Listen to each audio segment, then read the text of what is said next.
Era sábado por la noche, las 2 de la madrugada, y yo estaba en ropa interior detrás del sofá de mi propia casa, escondida.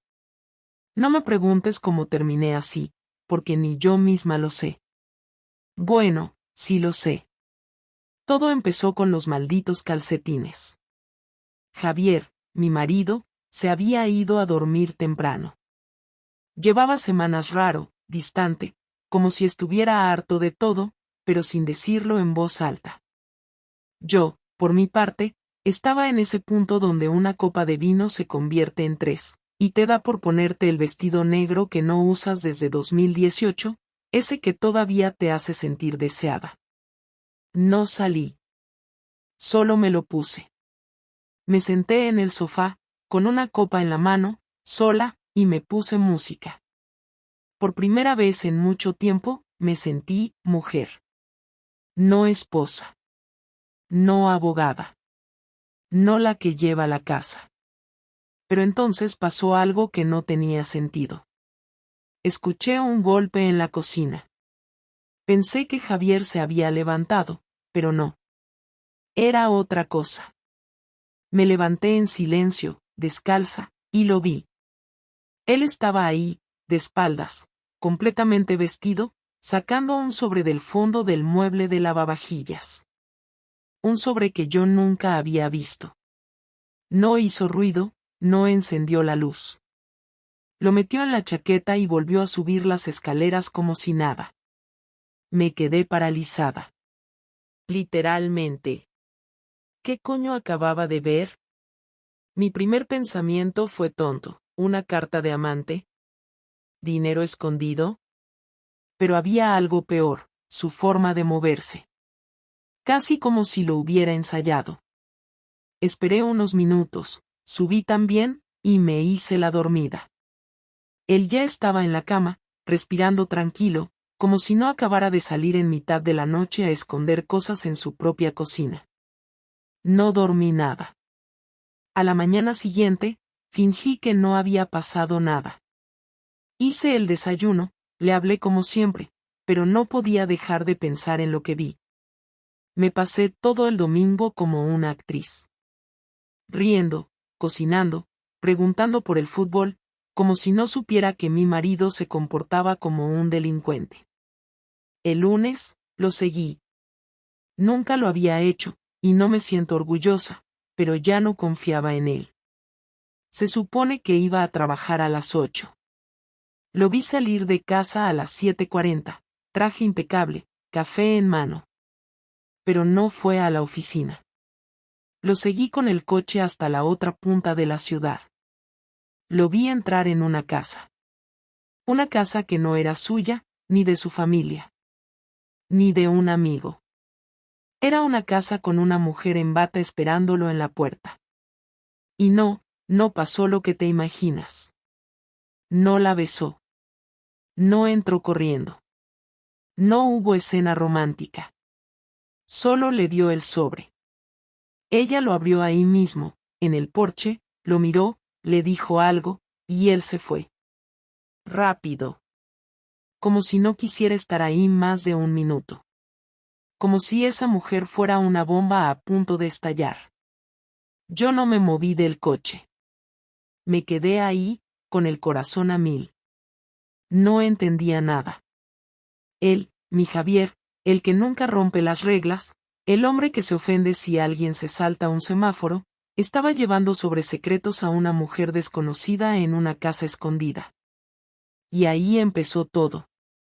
No la historia con otro hombre, no. Todavía no. Pero sí la grieta. Esa grieta donde empecé a pensar cosas que antes ni se me pasaban por la cabeza. Cosas como, si él tiene secretos, ¿yo por qué no? O peor aún, si él ya no me elige, ¿por qué no dejarme elegir a mí también? Pero eso vino después.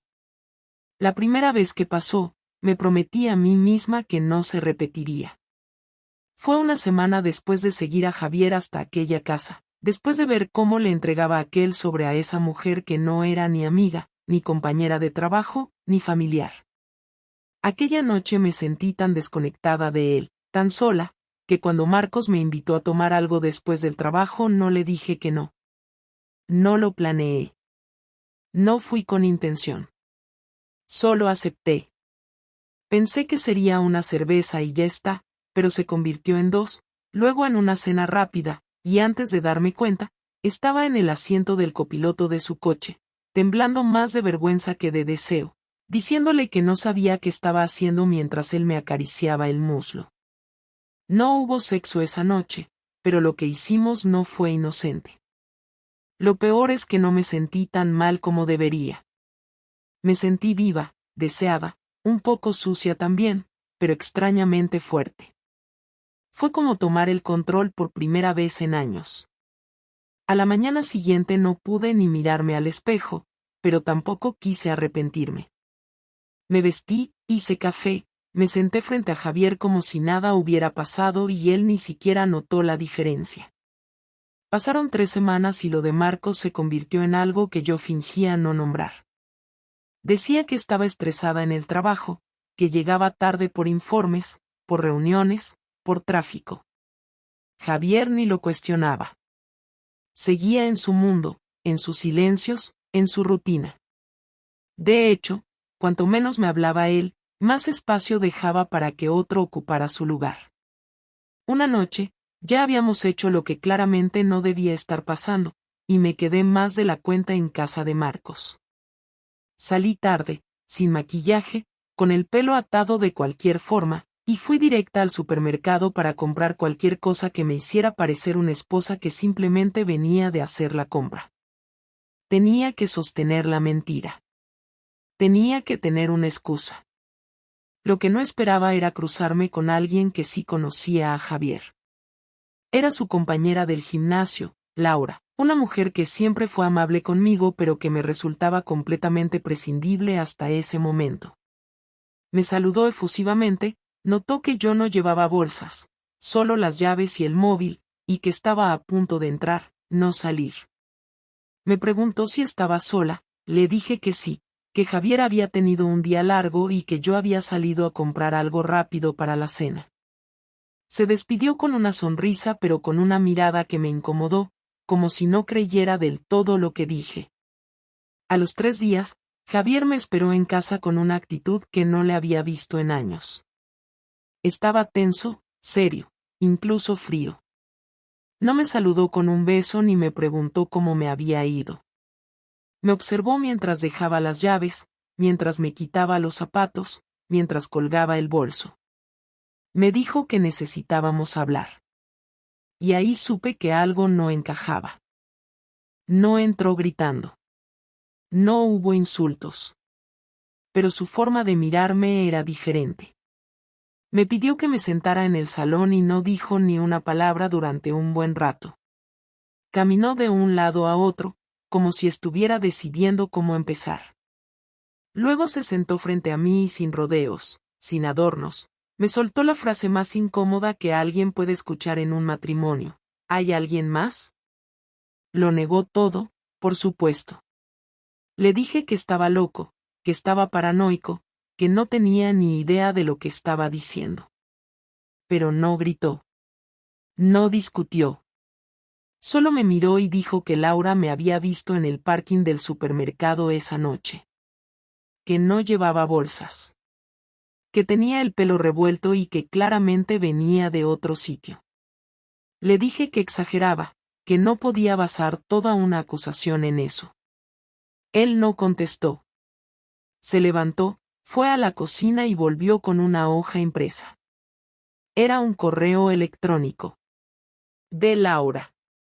En él, le contaba que había dudado en decirle algo, pero que le parecía raro que yo le hubiera mentido sobre estar haciendo la compra cuando claramente no había entrado al supermercado. Decía que podía estar equivocada, pero que algo en mi actitud le había hecho sospechar. No era una prueba irrefutable, pero era suficiente para abrir la grieta. Javier no era tonto. Me preguntó directamente si tenía algo con alguien. Le dije que no, que lo juraba, que jamás le haría algo así. Me temblaba la voz mientras lo decía. En mi interior sentía una mezcla de vergüenza, rabia y una especie de dolor seco en el pecho, no porque me hubiera descubierto, sino porque odiaba estar en esa posición. Me repitió la pregunta una vez más. Esta vez, con un tono que no había escuchado en él nunca. Como si supiera perfectamente la verdad y solo quisiera escucharla de mi boca. Pero no fui capaz. Mentí. Y seguí mintiendo. Él no me gritó. No me insultó. Solo se levantó y dijo que necesitaba tiempo. Salió de casa con el abrigo puesto, sin mirar atrás, y no volvió en toda la noche. Ese silencio fue peor que cualquier pelea. Era el silencio de alguien que ya no confiaba. Que ya había decidido que la versión oficial no le servía.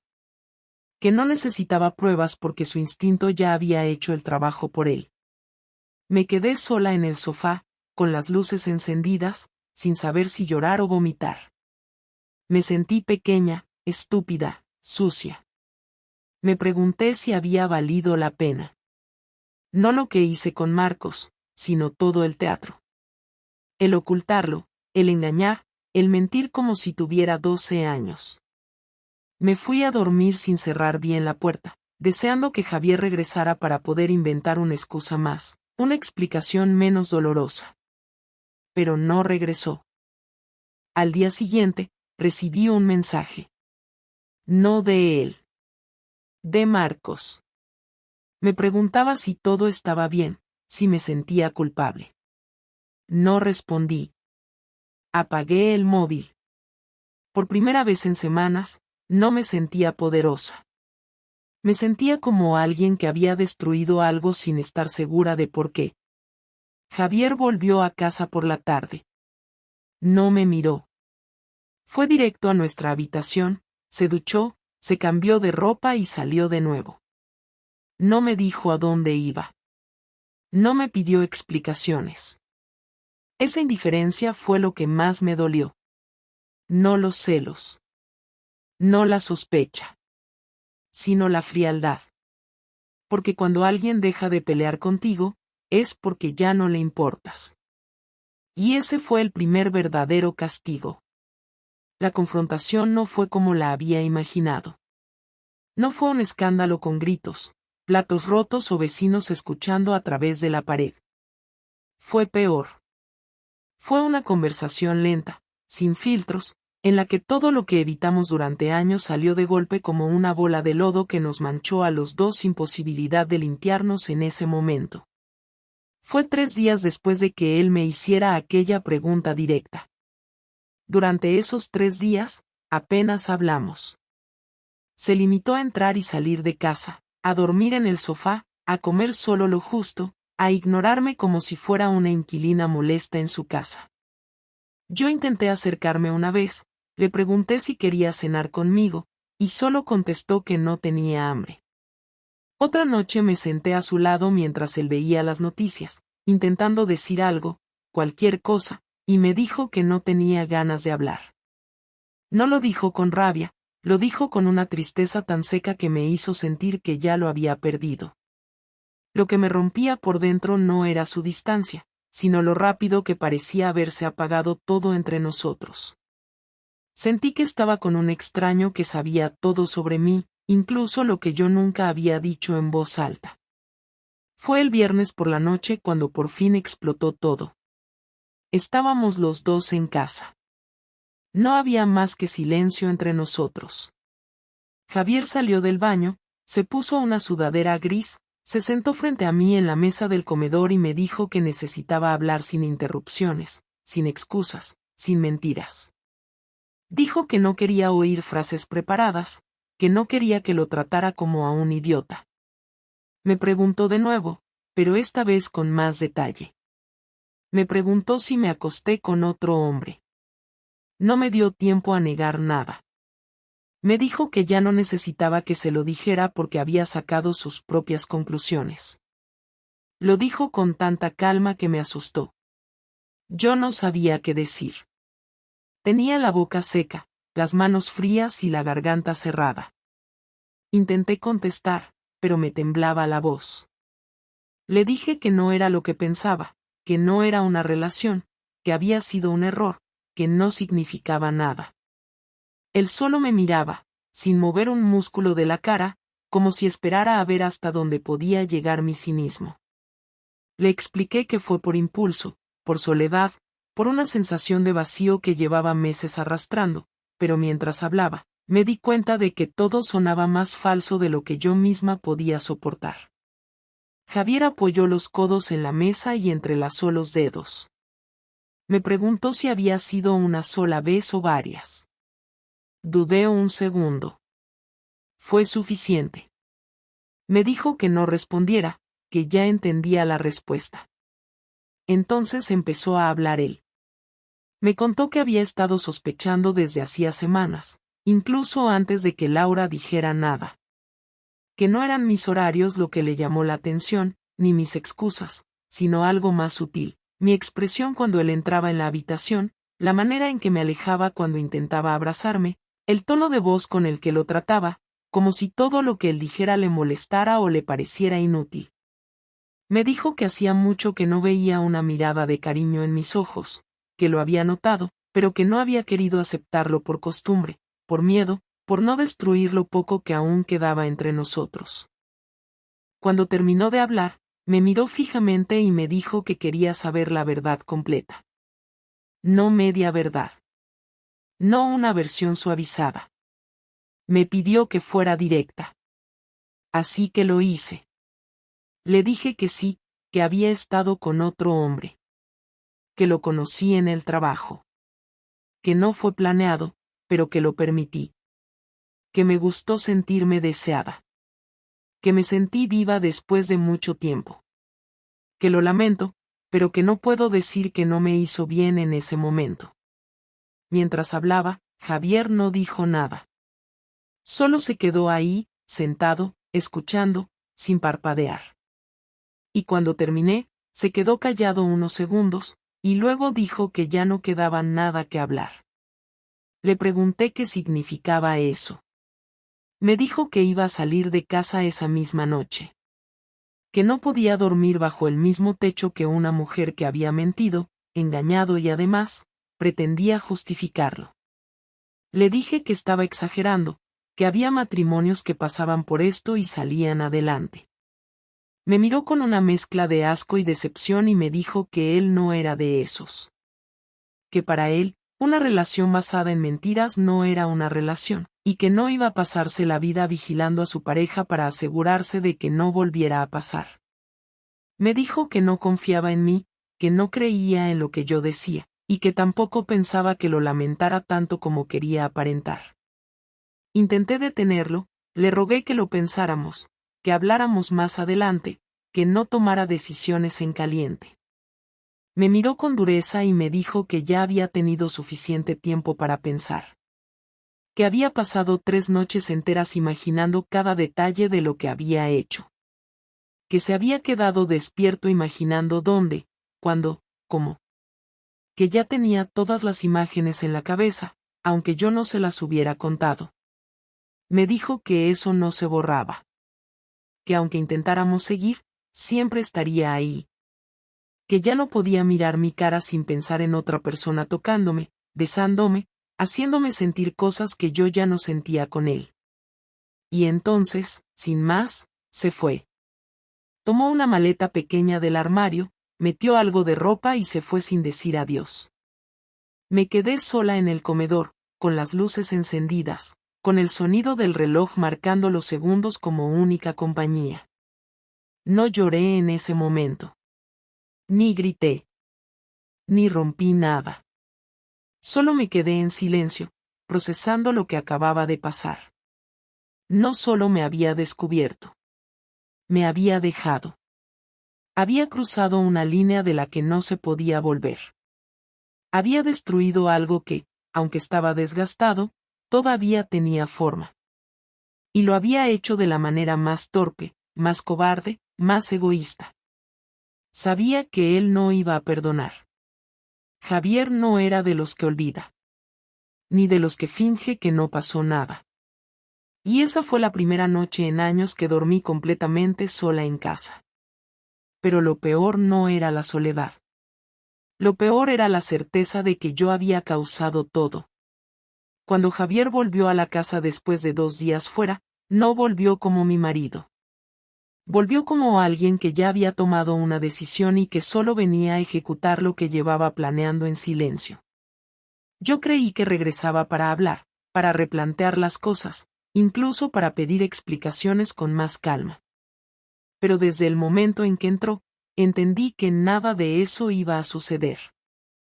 No me saludó, no preguntó cómo estaba, no miró alrededor ni mostró curiosidad por si había llorado, comido o dormido. Entró con un propósito, y verlo de esa forma me puso nerviosa de inmediato. Llevaba una carpeta en la mano, una mochila a medio cerrar en la espalda y un aire de seguridad que nunca le había visto. Me pidió que me sentara en el salón y esperó a que lo hiciera sin decir nada más. Yo intenté iniciar la conversación, preguntándole si estaba bien, si necesitaba algo, pero él levantó la mano como si quisiera pausar cualquier palabra que saliera de mi boca. Me dijo que prefería hablar él primero, que no quería interrupciones y que todo lo que tenía que decir iba a sonar duro, pero que era lo que había decidido. Abrió la carpeta y sacó varios documentos. Los colocó sobre la mesa sin orden ni cuidado. Reconocí algunos: extractos bancarios, certificados del piso, facturas conjuntas, notas que parecían de un abogado. Mi corazón empezó a acelerarse cuando vi firmas que parecían recién estampadas. Javier respiró hondo y me dijo que había ido a un abogado, que ya tenía asesoramiento legal y que había recopilado toda la información que necesitaba para protegerse. No entendía qué significaba eso hasta que lo dijo claramente. Había iniciado un proceso de separación de bienes y quería formalizar la separación cuanto antes. No era un divorcio inmediato, pero era un golpe directo a la base práctica y económica de nuestro matrimonio. Me explicó que había solicitado al abogado que preparara un documento donde él se quedaba con todo lo que había aportado desde el inicio del matrimonio, incluyendo una parte importante de nuestros ahorros que yo creía compartidos. Me dijo que había revisado todos los movimientos de la cuenta durante los últimos años y que tenía claro qué dinero era suyo y cuál era de ambos. No levantó la voz, pero hablaba con una frialdad que me helaba. Intenté decirle que no hacía falta llegar a ese extremo, que podríamos hablar, que yo estaba dispuesta a hacer lo que fuera para arreglar lo que había roto, pero él me cortó diciendo que no quería arreglar nada. Que ya no confiaba en mí, que no pensaba dormir bajo el mismo techo a largo plazo y que ya estaba buscando un piso pequeño cerca de su trabajo. Me dijo que por ahora seguiría entrando y saliendo de casa porque tenía derecho legal, pero que eso cambiaría pronto y que no pretendía hacerme daño emocionalmente, solo quería reorganizar su vida lo antes posible. Sin embargo, cuando empezó a enumerar los cambios que había hecho sin avisarme, supe que esto sí era una venganza, quizá no violenta, pero calculada para hacerme sentir exactamente lo que él había sentido cuando descubrió la verdad. Sacó otra hoja y me dijo que había hablado con recursos humanos de mi empresa. Yo me quedé helada porque no entendía por qué haría algo así. Me explicó que no había mencionado la infidelidad, pero sí había contactado con mi supervisora directa diciendo que estaba preocupado por mi comportamiento de las últimas semanas, que había notado cambios importantes en mí, que temía que yo estuviera sufriendo algún tipo de problema psicológico o emocional relacionado con el trabajo. Usó palabras muy específicas, lo bastante serias para que la empresa lo tomara en cuenta, pero no tan graves como para sonar escandalosas.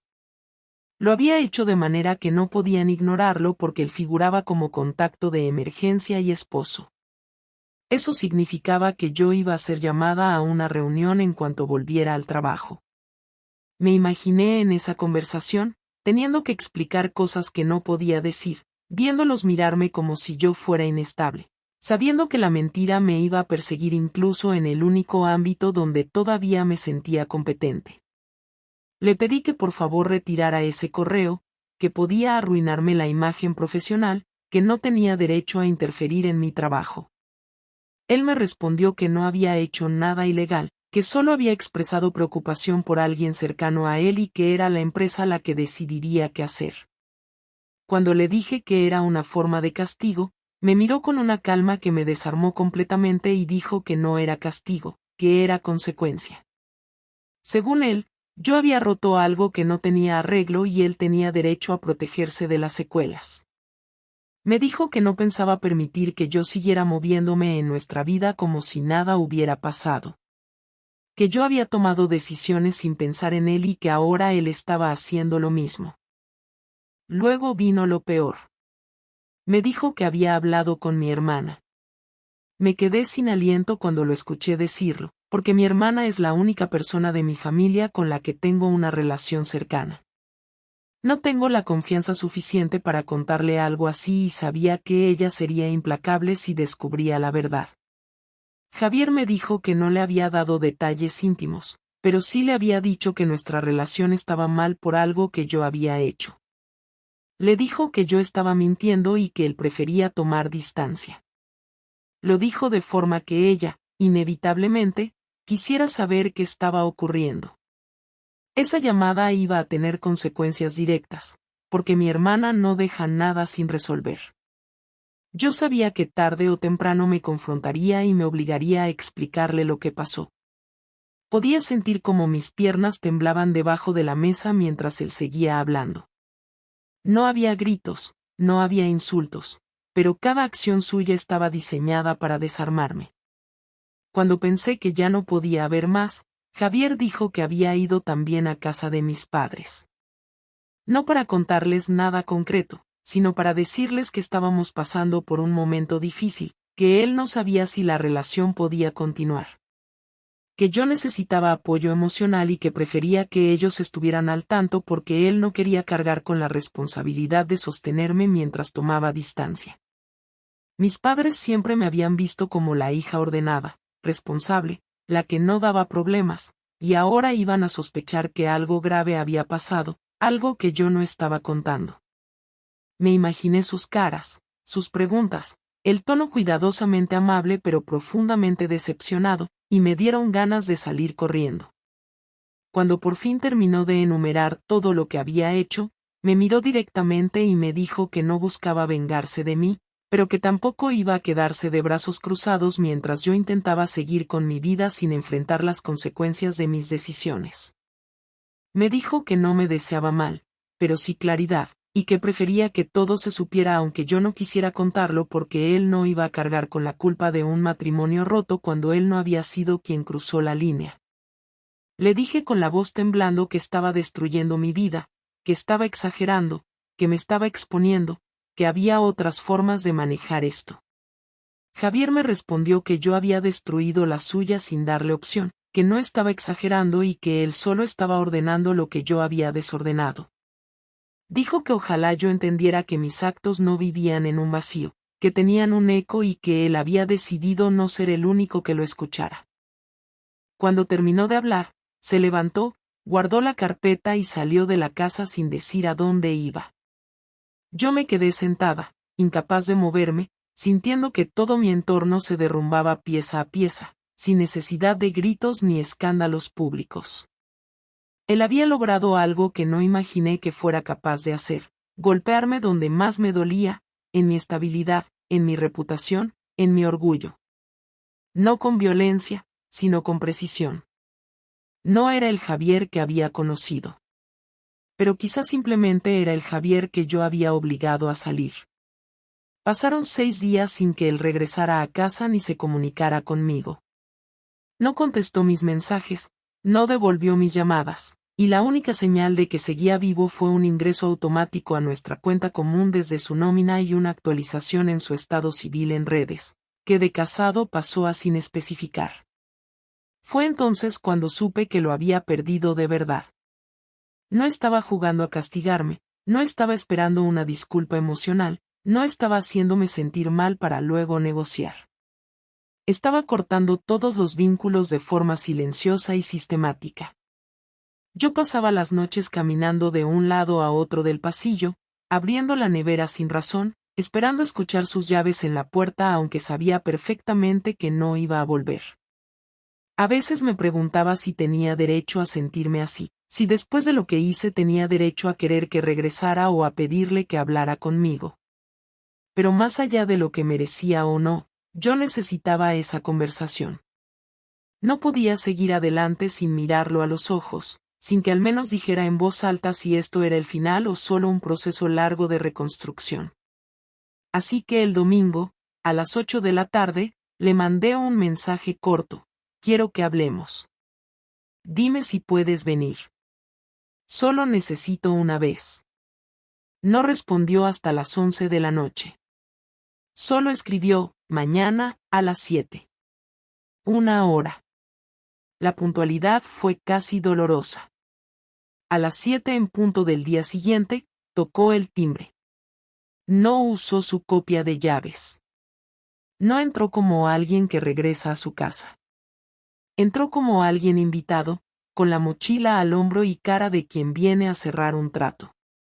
No traía expresión de rabia, ni tristeza, ni compasión. Traía una neutralidad calculada que me hizo sentir más pequeña de lo que ya estaba. Se sentó en el mismo sitio de siempre, cruzó los brazos y me dijo que lo dijera yo primero. No me dio tiempo de pensar, solo me lanzó eso y esperó. Le pregunté si de verdad quería divorciarse, si estaba completamente decidido, si no había nada que pudiera hacer o decir para cambiarlo. Me miró durante unos segundos y me respondió que no se trataba de una decisión emocional, que no era un impulso, que no lo hacía porque estuviera dolido o para castigarme, sino porque entendía que no éramos compatibles en lo fundamental. Dijo que no se trataba solo de lo que hice, sino de lo que permití que se rompiera entre nosotros durante tanto tiempo sin intentar salvarlo. Que no era capaz de construir una vida sobre una base en la que él ya no confiaba. Yo le dije que estaba arrepentida, que sabía que lo había hecho todo mal, que me equivoqué en todo el proceso, pero que había sido una crisis, un impulso, una cadena de errores, no un plan para traicionarlo. Le dije que no lo elegí a él porque me faltara amor por Javier, sino porque me faltaba amor por mí misma. Le dije que lo eché de menos incluso cuando todavía vivía conmigo, que me sentía invisible, que sentía que si no hacía algo, cualquier cosa, iba a terminar desapareciendo en mi propia casa. Me escuchó sin interrumpir, y cuando terminé, me dijo que esa explicación me servía a mí, pero que no servía para reparar nada. Que no se sentía culpable por no haberme visto a tiempo, que no iba a cargar con mi insatisfacción ni mis decisiones.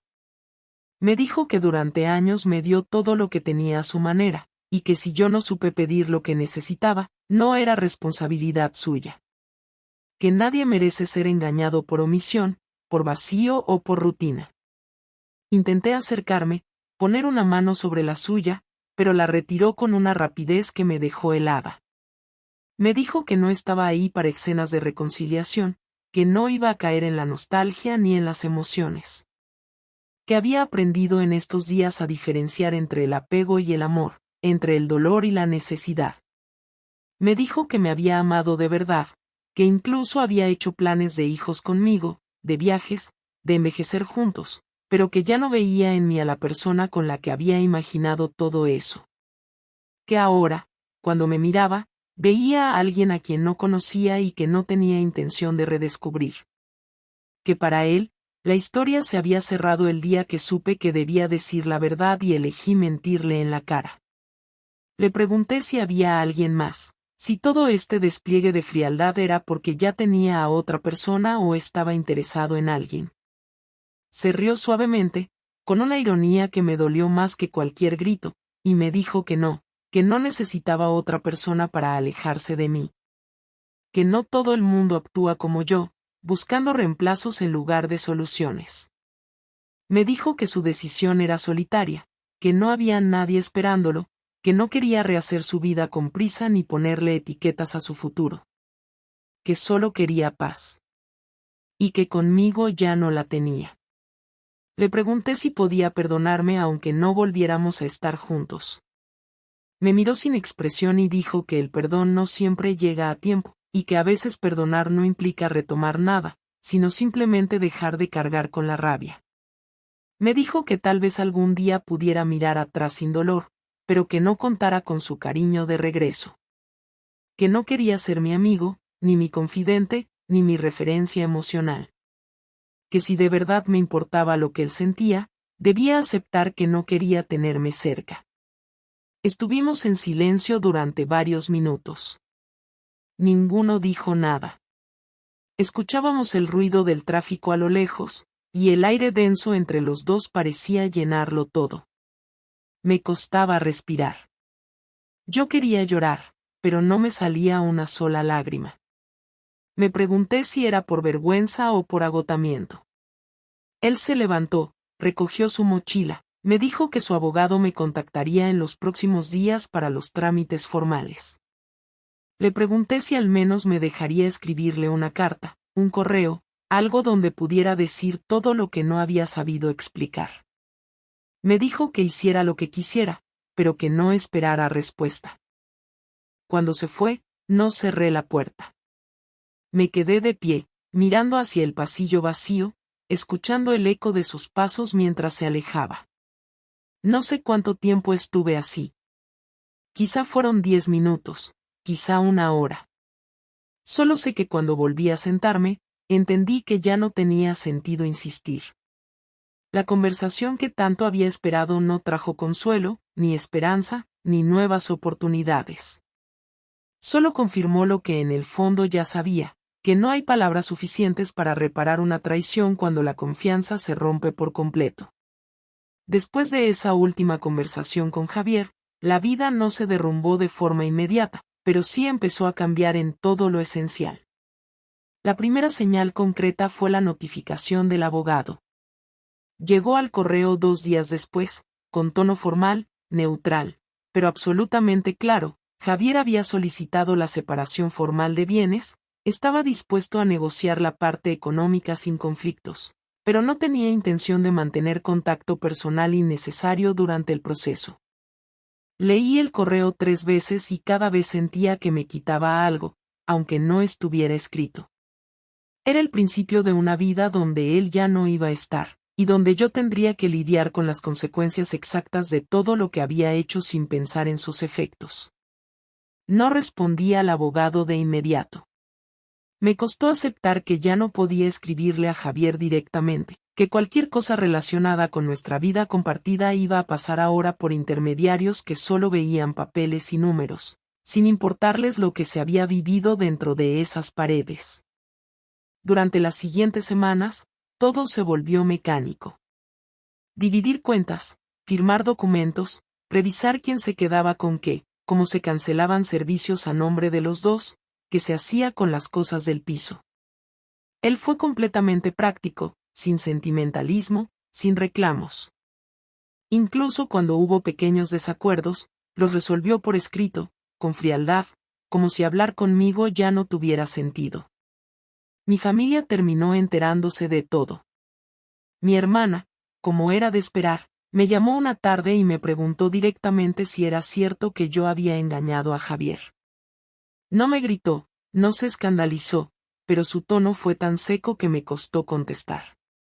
Le dije que sí, que era cierto, que lo había hecho y que no tenía excusa. Ella guardó silencio unos segundos y luego me dijo que le dolía más por cómo había sucedido que por el hecho en sí.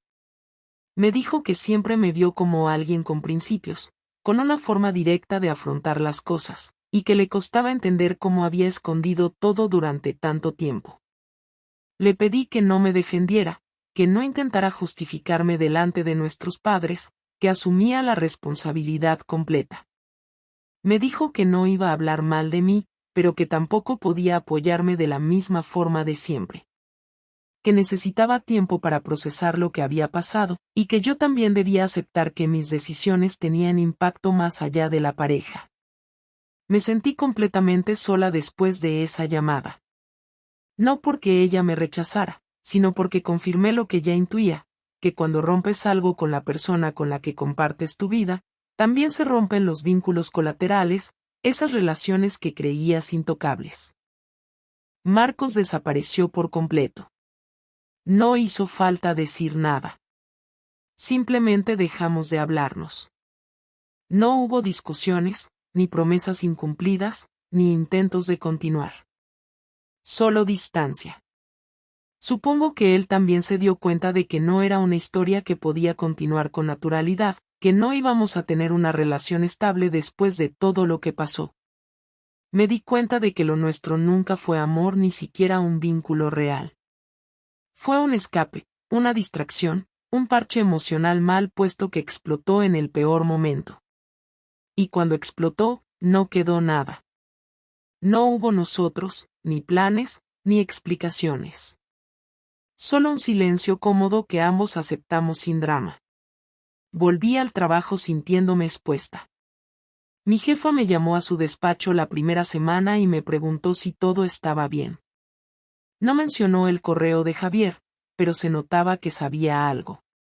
Le dije que estaba pasando por una situación personal complicada pero que no iba a afectar a mi rendimiento. Asintió con esa cara que mezcla comprensión y distancia profesional.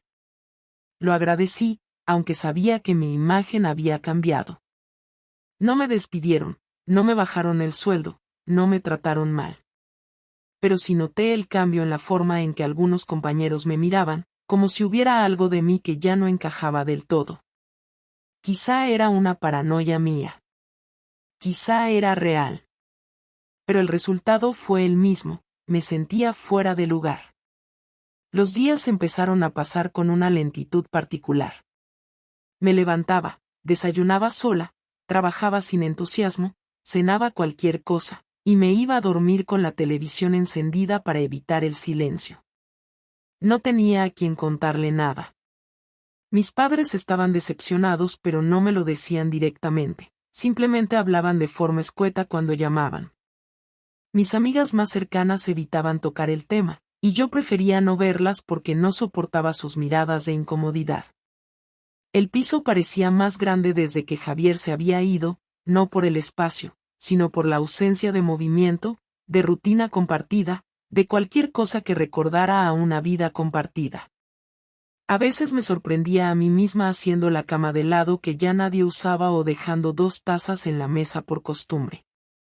Y cada vez que lo hacía, recordaba que todo eso era una réplica vacía de lo que alguna vez fue cotidiano. Con el tiempo empecé a ver con más claridad lo que había pasado. No en forma de arrepentimiento teatral ni autocompasión. Solo como un recuento exacto de decisiones tomadas y consecuencias inevitables. Me equivoqué al callarme durante años, al no decir que estaba insatisfecha, al no pedir lo que necesitaba. Me equivoqué al no enfrentarme a los problemas con Javier cuando todavía había posibilidad de reconstruir algo. Y me equivoqué sobre todo al pensar que podía jugar con una doble vida sin consecuencias reales. No me destruyó la infidelidad en sí. Me destruyó el modo en que la manejé, la cobardía con la que mentí, la falta de honestidad incluso cuando ya no tenía nada que perder. Lo que aprendí no es bonito ni reconfortante. Aprendí que el amor no es suficiente si no se acompaña de comunicación y respeto. Aprendí que nadie es inmune a la rutina ni al desgaste emocional, pero que escapar no soluciona nada. Aprendí que cuando traicionas a alguien que te dio todo lo que podía dar, lo que se rompe no es solo una relación, sino una parte de ti que ya no vas a recuperar. Ahora vivo sola en el mismo piso. Sigo trabajando, sigo pagando las cuentas, sigo viendo a mi familia de vez en cuando, pero la vida ya no se siente como antes. No porque Javier me hiciera falta todos los días, sino porque todo lo que él representaba se fue con él: estabilidad, historia, referencia, identidad compartida. No tengo claro qué haré en el futuro. No estoy buscando rehacer mi vida con nadie, no estoy buscando redención. Solo estoy intentando no volver a fallarme a mí misma, ni a los demás, de la forma en que lo hice. No tengo grandes planes, no tengo frases motivadoras. Solo tengo días por delante que espero llenar con decisiones menos torpes, con más coraje y menos escapismo. Porque si algo me dejó claro esta historia es que una mentira puede ser pequeña al principio, pero cuando crece, no solo destruye la confianza del otro. También borra por completo la versión de ti misma que creías conocer.